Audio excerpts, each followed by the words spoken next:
Last week, Britain announced that it will soon be safe to pull our troops out of Iraq.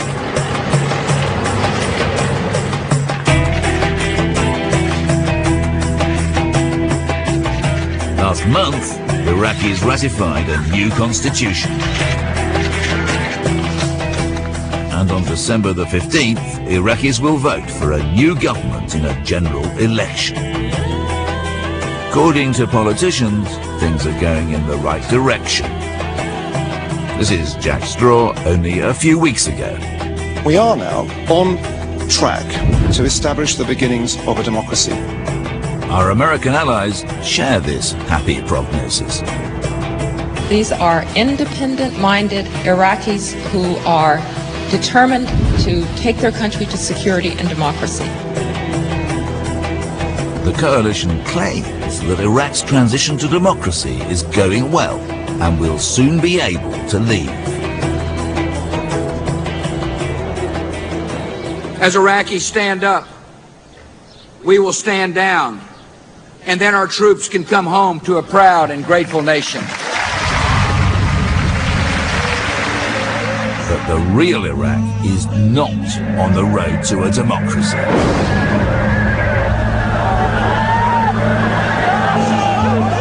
It's not in the slightest bit interested in becoming a westernized, liberal, unitary state. And the day-to-day violence is of a brutality so extreme that it is rarely shown on our television screens. It's on a scale that's not far off civil war. Instead of building the foundations for a peaceful society, we have helped to make a monstrous mess of this country.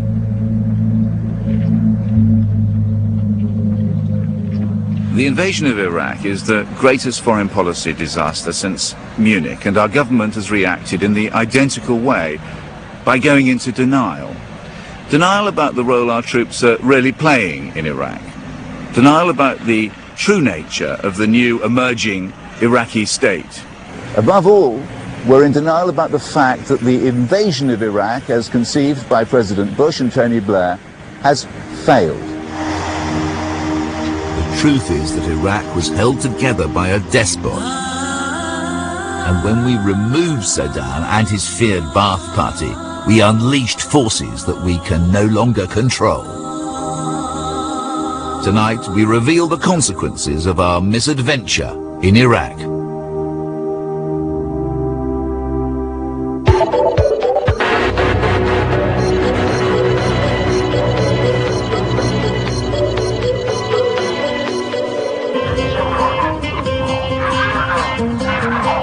It seems to me that there are two Iraqs. One conjured up by Tony Blair and George Bush, where events are going according to plan, and another Iraq of mayhem, disorder, and the menace of civil war. The politicians like to claim that Al-Qaeda is the cause of this chaos and anarchy. And while fighting Al-Qaeda is part of the war in Iraq, it is increasingly peripheral to the real story. Heavily armed, homegrown militias are waging a vicious battle with each other and with coalition troops. The foreign terrorists are a small part of the insurgency. If the foreign terrorists left tomorrow, the major insurgency would still remain in Iraq. When the invasion was being planned, there was every reason to predict that it would cause the kind of homegrown insurgency we see today. But there was a criminal failure to grasp the forces that would be unleashed once Saddam was toppled. It may seem like a strange place to come, but the Royal Geographical Society in central London offers a vital clue into why Iraq has become such a mess. If you look at a map of the region before the First World War, you immediately notice that the state of Iraq did not exist at all. Back then, Iraq consisted of 3 provinces.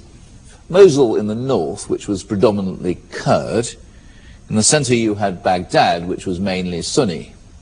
And here's Basra in the south, which then as now is a Shia stronghold. There are significant differences between these groups. The Sunnis and the Shia have conflicting visions of Islam, while the Kurds are ethnically different from the rest. The Ottomans gave each group its own regional autonomy.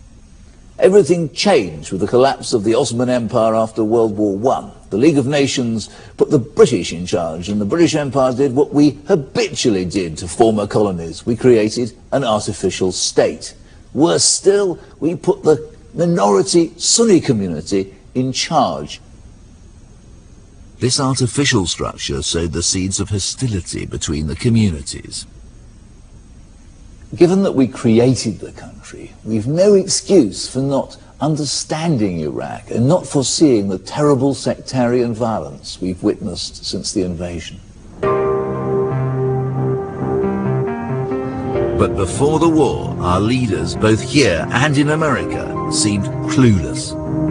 I traveled to Boston to meet a former US diplomat who has been a leading authority on Iraq for over a decade.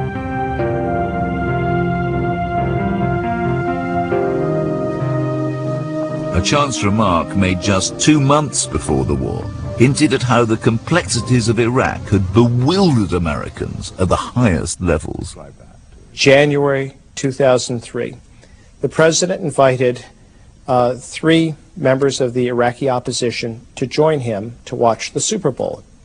In the course of the conversation, the Iraqis realized that the president was not aware that there was a difference between Sunni and Shiite Muslims. He looked at them and said, you mean they're not, you know, there's this difference? What is it about? For the United States to launch a war where the president is not aware of this very fundamental difference between the Sunni and Shiite Arabs is really stunning. And it's a bit like a U.S. president intervening in Ireland and being unaware that there are 2 schools of Christianity, Catholics and Protestants. This unsteady grasp of Iraqi society lay at the heart of a profound division within the American government over post-invasion plans. The people who understood the problems, the State Department, were in intense disagreement with those who just wanted the job done, the Defense Department.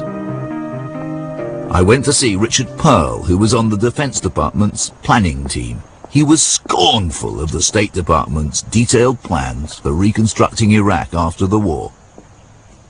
The State Department has been all over the place suggesting that if only people had read the 28,000 pages or whatever it is of their think pieces, everything would have been different. It's complete nonsense. Were the State Department and the Department of Defense just not listening to each other, or what was going on? They were listening to each other, but only long enough to disagree.